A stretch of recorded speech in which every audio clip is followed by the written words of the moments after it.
Everything you are about to hear is completely real and based on true historical events that unfolded during the Second World War. The images and videos shown throughout this documentary are generated using artificial intelligence only for illustrative purposes, to help visualize these actual events. What follows is the true story of how a small device, no larger than a hockey puck, containing a handful of precisely machined copper cavities, changed the course of the war in ways that the German High Command never anticipated, never understood, and could not counter even when they finally discovered what they were facing. In the winter of 1941, German bomber crews flying over Britain possessed something approaching contempt for British night defenses. Luftwaffe pilots knew that in darkness they were essentially invisible. British radar could detect that aircraft were approaching, could provide rough direction and distance, but the technology of the time was too crude to guide night fighters close enough for visual contact, and far too imprecise to direct ground-based anti-aircraft fire with any accuracy. The pilots flying Heinkel and Dornier bombers across the North Sea understood this tactical reality intimately. They flew in darkness, bombed British cities by dead reckoning and the glow of fires from previous raids, and returned home knowing that their greatest enemy was not British defenses, but weather, navigation errors, and mechanical failure. The night belonged to the Luftwaffe, and they knew it. What they did not know, what German intelligence had completely failed to detect, was that British scientists had achieved a breakthrough in radar technology, so profound that it would transform the invisible night sky into a battlefield where every German aircraft could be tracked, intercepted, and destroyed with shocking efficiency. The story of this secret weapon begins not with military planners or fighter pilots, but with physicists working in cramped laboratories at the University of Birmingham. The problem they were attempting to solve was fundamental to radar technology. Early radar systems operated on relatively long wavelengths, measured in meters. These long wavelengths could detect the presence of aircraft at considerable distances, providing early warning that raids were incoming. But long wavelengths had severe limitations. They could not provide the precision needed to guide a fighter aircraft to within visual range of a target in darkness. They could not measure altitude accurately. They could not distinguish between multiple aircraft flying in formation, and they were completely useless for detecting smaller objects like surfaced submarines or low-flying aircraft. What was needed was radar operating on much shorter wavelengths, in the range of 10 centimeters or less.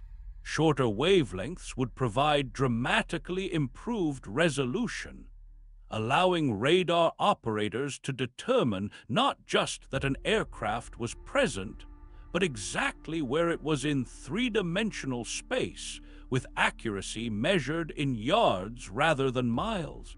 The challenge was generating sufficient power at these shorter wavelengths. The vacuum tube technology that powered existing radar systems became increasingly inefficient as wavelengths decreased. Generating the kilowatts of power needed for effective radar at 10 centimeters seemed impossible with 1930s technology. Then, in February 1940, two physicists at Birmingham, John Randall and Harry Boot, invented a device that changed everything. They called it the cavity magnetron. The device was deceptively simple in concept, but extraordinarily difficult to manufacture with the precision required. Inside a cylindrical copper block, they machined a series of precisely sized cavities arranged around a central cathode. When high voltage was applied and the entire assembly was placed in a powerful magnetic field, electrons released from the cathode would swirl around the cavities in a way that generated electromagnetic radiation at exactly the wavelength determined by the cavity dimensions. By making the cavities the right size, they could generate centimeter wavelength radiation. By getting the geometry exactly right, they could generate enormous power, kilowatts where previous technologies could barely manage watts. The first experimental cavity magnetron, tested in a cold laboratory in February 1940, generated 400 watts at 10 centimeters wavelength. Within months, improved designs were producing kilowatts. The theoretical limit appeared to be far higher. The British government recognized immediately that this invention was potentially war-winning. It was also something that had to be kept absolutely secret. If German scientists learned about the cavity magnetron's design principles, they could replicate it. The device's construction, while requiring precision machining, did not depend on any exotic materials or processes that German industry could not duplicate. The security problem was complicated by the need for mass production. Thousands of cavity magnetrons would be needed to equip radar systems for aircraft, ships, and ground installations. Britain's industrial capacity was limited and already fully committed to producing aircraft, ships, tanks, and munitions. In the summer of 1940, with the Battle of Britain raging and invasion seeming imminent, Winston Churchill made a decision that many considered reckless. He authorized a delegation of scientists, led by Sir Henry Tizard, to travel to the United States carrying Britain's most secret military technologies, including a working cavity magnetron, and to share these secrets with American scientists and industrialists in hopes of securing American mass production capabilities and technical assistance. The risk was obvious. If the ship carrying the Tizard mission was sunk by a U-boat, or if American security was breached, Germany would obtain the secrets. But Churchill understood that keeping the cavity magnetron secret while failing to produce it in sufficient quantities was pointless. Britain needed thousands of magnetrons, and only American industry could produce them quickly enough to matter. The Tizard mission arrived in the United States in September 1940 carrying what has been described as the most valuable cargo ever transported in a single ship. Among the technologies shared was the cavity magnetron. American scientists at the Radiation Laboratory at MIT, established specifically to develop radar applications, were stunned when they saw it. They had been working on microwave generation for years without achieving anything approaching the power output of the British device. One scientist later recalled that in a single afternoon, the cavity magnetron advanced American microwave technology by at least 2 years, perhaps 5. American industrial capacity was immediately brought to bear on mass production.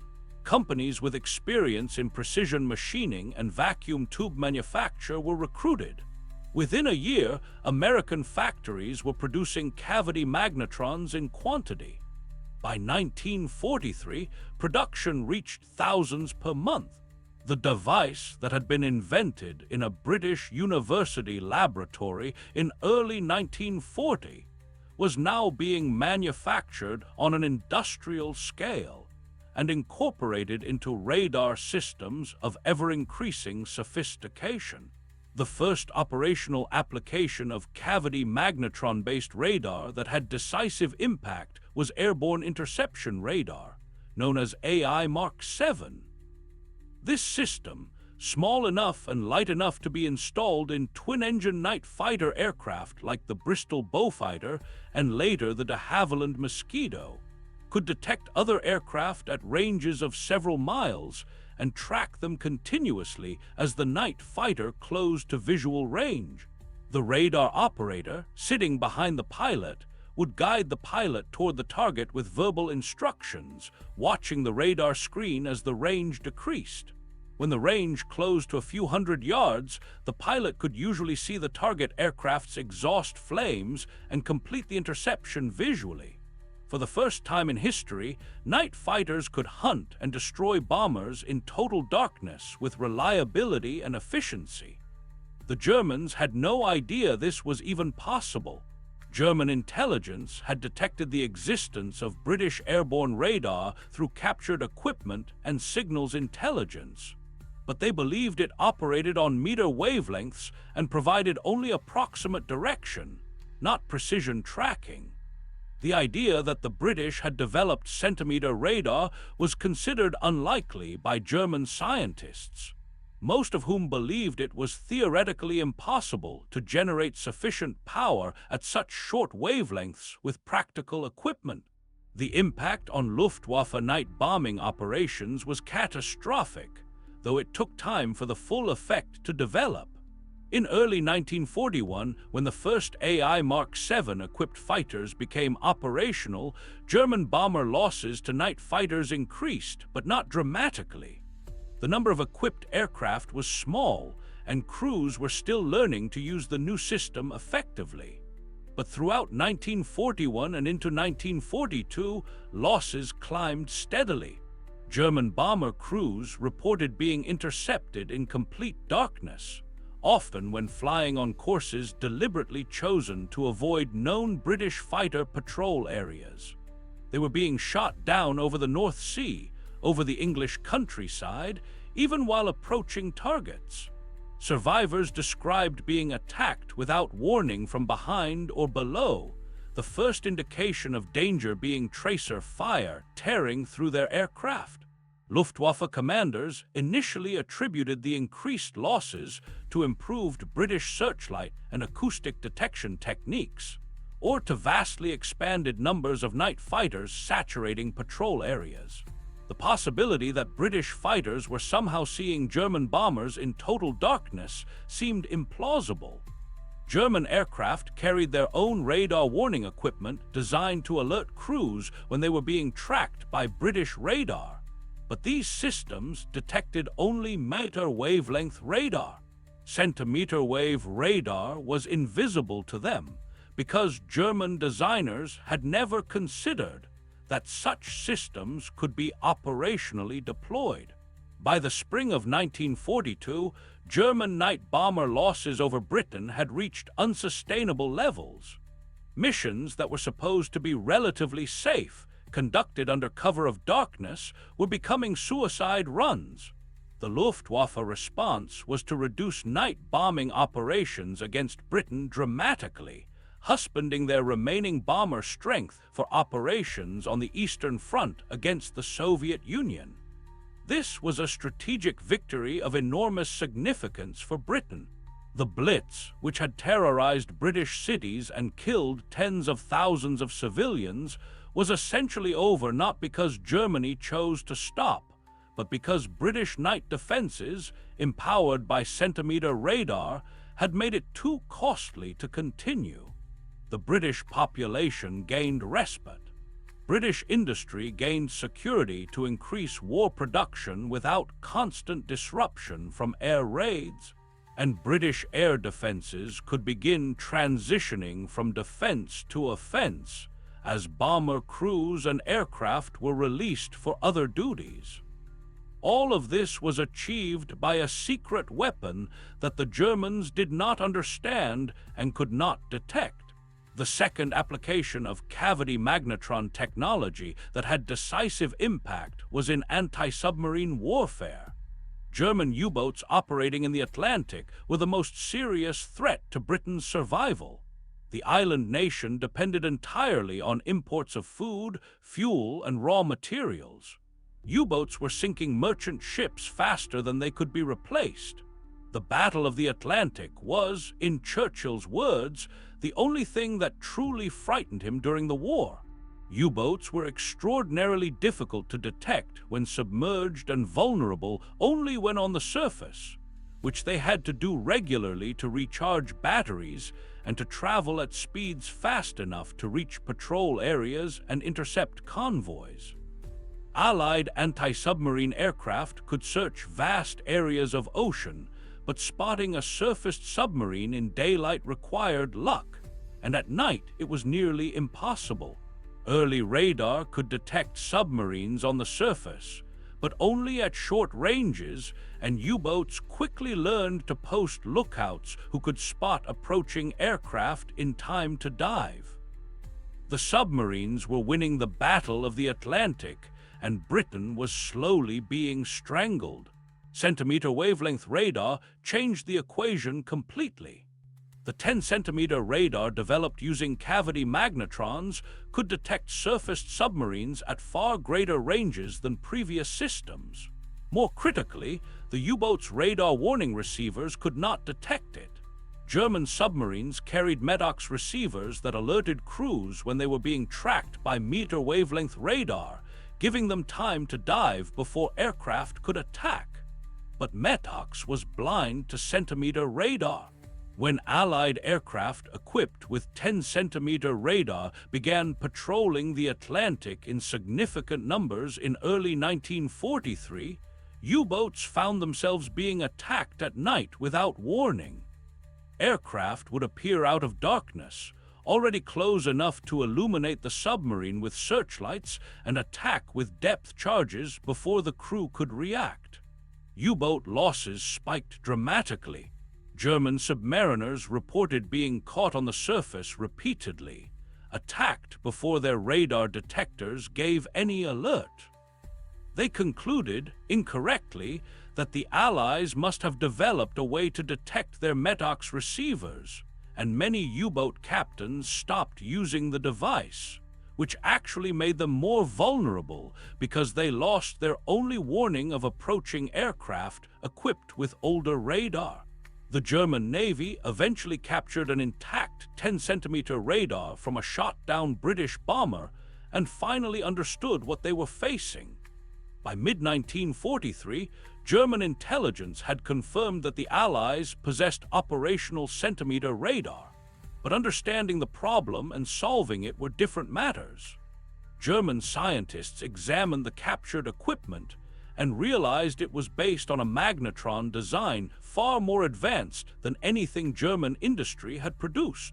They could copy the design, but German manufacturing capabilities and quality control were insufficient to mass-produce cavity magnetrons with the precision required. German industry was strained by competing demands and disrupted by Allied bombing. Resources that might have gone into radar development were instead allocated to rockets, jets, and other weapons systems that Hitler believed would be war-winning. By the time Germany developed countermeasures, including radar detectors that could detect centimeter wavelengths and improved anti-aircraft armament for submarines, the Battle of the Atlantic was already lost. The tonnage of Allied shipping destroyed by U-boats peaked in early 1943 and declined steadily thereafter, while U-boat losses increased to levels that made operations unsustainable. The third decisive application of cavity magnetron radar was in ground-based gun-laying systems. Anti-aircraft artillery traditionally depended on visual spotting, which was ineffective at night and in poor weather. Early radar could detect aircraft but lacked the precision to direct gun fire. Gunners would shoot at approximate positions based on crude radar plots and hope that the barrage would destroy or deter the target. The hit rate was abysmal. Tens of thousands of shells were fired for every aircraft destroyed. Centimeter radar changed this completely. The H2S system, developed for use in bomber aircraft to provide ground mapping for navigation, was adapted for ground use as gun-laying radar. These systems could track individual aircraft with extraordinary precision, measure altitude, speed, and heading, and continuously compute predicted future positions. When coupled to automatic gun directors, the guns could fire barrages that would converge on the exact point in space where the aircraft was predicted to be when the shells arrived. The hit rate increased by orders of magnitude. German bomber and fighter pilots operating over Allied-controlled territory after mid-1943 faced anti-aircraft fire that seemed impossibly accurate. Barrages would appear directly in their flight path, forcing violent evasive maneuvers that disrupted formation flying and made accurate bombing impossible. Aircraft attempting to evade would find that subsequent barrages anticipated their evasion, shells exploding precisely where the aircraft had turned. German pilots reported that Allied anti-aircraft seemed to possess supernatural predictive ability. They did not realize they were fighting mathematics and radar working in combination. The psychological effect was profound. German aircrew morale deteriorated as losses mounted and missions became increasingly hazardous. Pilots who survived tour of duty over Allied territory described the experience as flying through a constantly shifting maze of steel and fire. The broader strategic impact of cavity magnetron radar extended beyond specific weapon systems. It enabled the Allied strategic bombing campaign against Germany to operate more effectively. British bombers equipped with H-2S radar could navigate accurately at night and in cloud cover, finding targets that would previously have been impossible to locate. Pathfinder aircraft could mark targets with unprecedented accuracy, allowing main force bombers to concentrate their bombs on industrial and transportation centers rather than scattering them uselessly across countryside. The effectiveness of bombing increased dramatically, and German industry began to suffer serious disruption. The German war economy, which had been relatively untouched by Allied attacks in the early war years, began to crumble under the weight of sustained bombing that destroyed factories, rail yards, and urban areas where workers lived. German leadership understood too late that they had lost a critical technological race. Hermann Goering, commander of the Luftwaffe, reportedly raged at his technical staff when he learned about Allied centimeter radar, demanding to know why German scientists had not developed equivalent technology. The answer was complex. German radar research had taken different paths, focusing on improving existing meter wavelength systems rather than pursuing the radical innovation represented by the cavity magnetron. German industry lacked the manufacturing precision and quality control needed to produce magnetrons reliably. German scientific effort was fragmented across competing research programs and military services that often refused to share information. And critically, Germany had underestimated the importance of radar technology in general, viewing it as useful but not decisive, while the British had treated radar development as a matter of national survival and devoted extraordinary resources to it. The security surrounding cavity magnetron technology was maintained with remarkable effectiveness throughout the war. German intelligence captured examples of Allied radar equipment on multiple occasions, but they never obtained design details or manufacturing specifications that would have allowed rapid reverse engineering. The Allies went to extraordinary lengths to prevent intact equipment from falling into enemy hands. Radar-equipped aircraft that crashed in enemy territory were equipped with demolition charges or were bombed by follow-up raids to ensure destruction. When equipment had to be abandoned, as sometimes happened during retreats, demolition teams made certain that critical components were destroyed. The enemy was kept in the dark not through total secrecy, which was impossible given the scale of deployment, but through denial of the specific technical knowledge needed to replicate the technology quickly. By the time Germany understood what they were facing and developed their own cavity magnetrons, it was 1944, and German industrial capacity was collapsing under Allied bombing.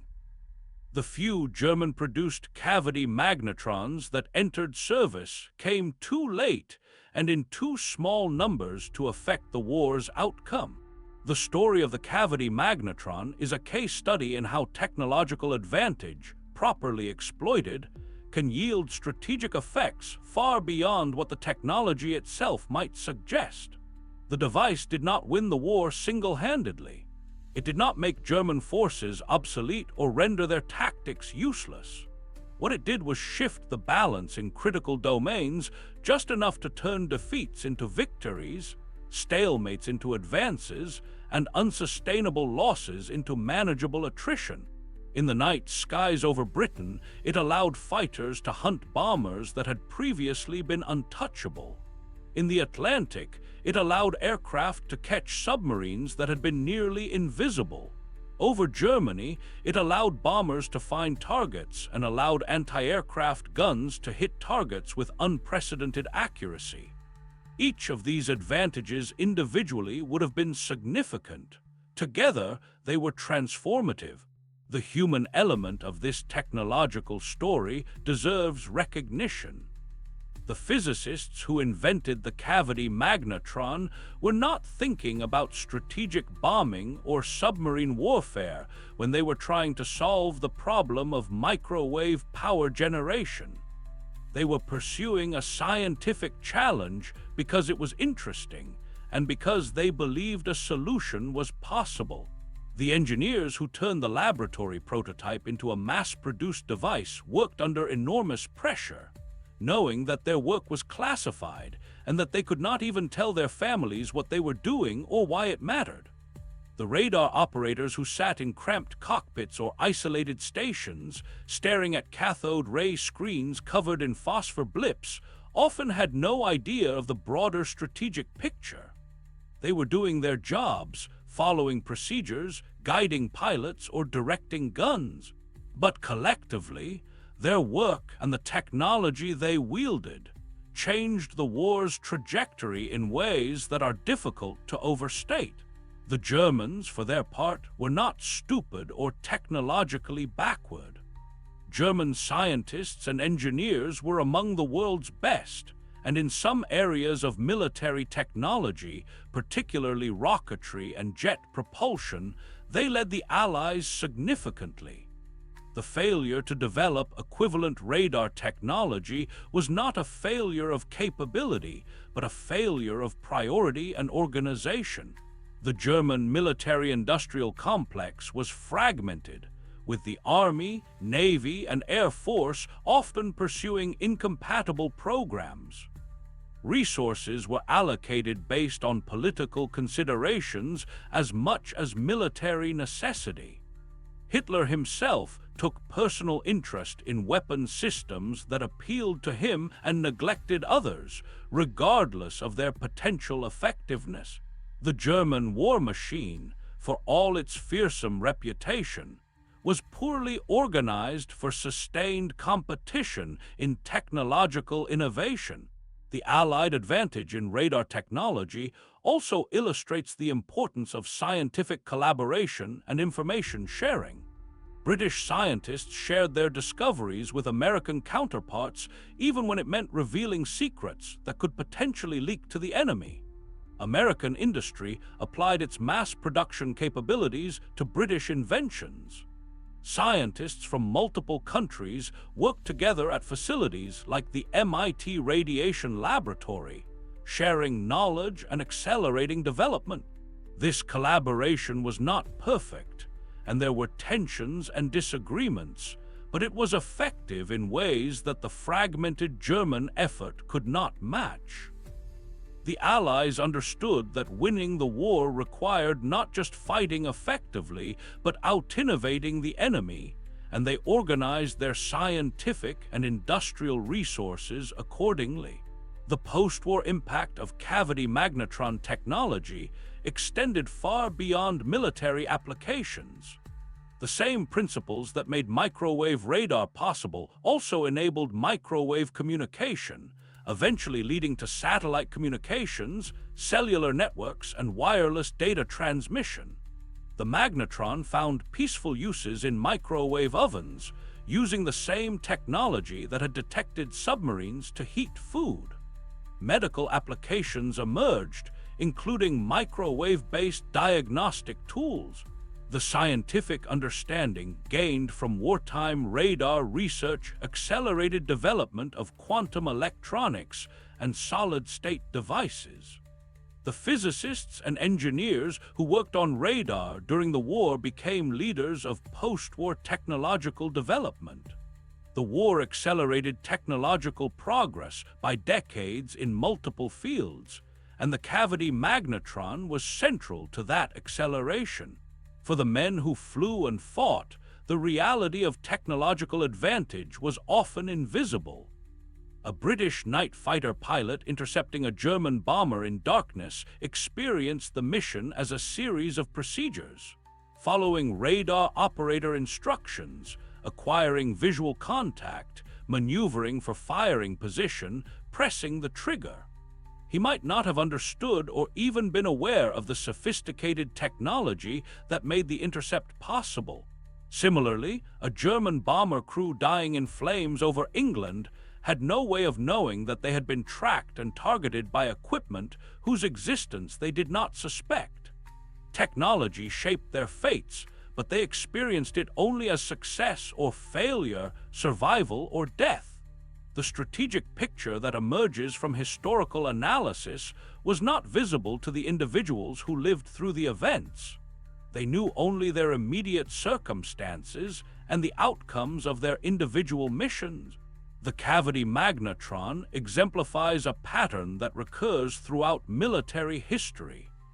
The side that innovates more effectively, that turns scientific knowledge into operational capability more quickly, that produces and deploys new technology on a decisive scale before the enemy can respond, gains advantage that can be translated into victory. But innovation alone is insufficient. The Allies had to produce tens of thousands of cavity magnetrons, train thousands of operators, develop tactics and procedures for their use, and integrate the new technology into existing operational frameworks. This required not just scientific genius, but engineering competence, industrial capacity, organizational skill, and tactical imagination. Germany possessed scientific genius, but failed in the organizational and industrial dimensions. They fragmented their effort, failed to prioritize effectively, and could not match Allied mass production. The result was that the Allies turned a scientific breakthrough into a decisive military advantage, while Germany remained dependent on technologies that were increasingly obsolete. Understanding the hidden history of the cavity magnetron and its impact on World War II provides insight into how wars are actually won and lost. The popular conception of warfare focuses on battles, on the clash of armies and the courage of soldiers. These are important, and battles do determine outcomes. But beneath the visible surface of combat lies a substrate of technology, logistics, intelligence, and organization that often matters more than battlefield tactics. The side that sees in darkness wins the night battle. The side that detects submarines wins the Atlantic. The side that finds targets through clouds wins the bombing campaign. These advantages come not from bravery or determination, but from physics, engineering, and industrial production. The cavity magnetron gave the Allies these advantages, and those advantages accumulated into strategic victory. The German failure to understand what they were facing until it was too late to respond effectively illustrates the danger of assuming that the enemy cannot achieve what seems impossible. German radar scientists believed centimeter radar was impractical. Therefore, they did not pursue it aggressively, and when intelligence suggested the Allies had it, they dismissed the reports as unlikely.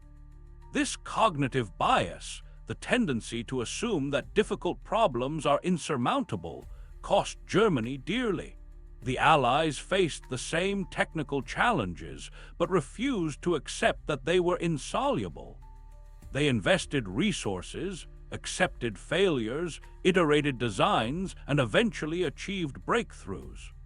The lesson is that in technological competition, the side that assumes problems can be solved and works persistently toward solutions will defeat the side that accepts limitations and works within them.